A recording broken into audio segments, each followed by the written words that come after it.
வணக்கம். தினமடை செய்தி.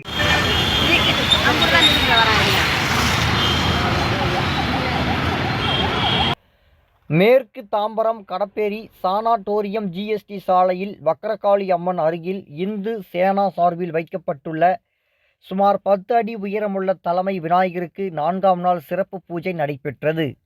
இதில் சிறப்பு அழைப்பாளராக பாரதிய ஜனதா கட்சியை சேர்ந்த மாநில துணைத் தலைவர் டால்பின் ஸ்ரீதரன் அவர்களும் கலந்து கொண்டு அன்னதானம் மற்றும் புடவைகள் வழங்கினார்கள்.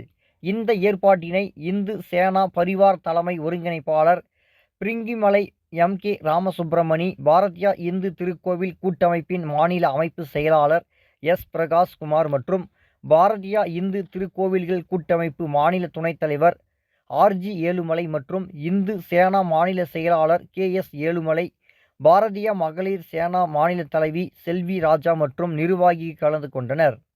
தினமடை செய்திகளுக்காக நமது தினமடை ஆசிரியர் டாக்டர் மு. ஹிட்லர் சுந்தர்ராஜன். மேலும் இது போன்ற சுவாரஸ்யமான செய்திகளை தெரிந்து கொள்ள நமது தினமடை சேனலை லைக் பண்ணுங்க, ஷேர் பண்ணுங்க, சப்ஸ்கிரைப் பண்ணுங்க. மறக்காம பெல் பட்டனை ஐகான் பண்ணிக்கோங்க.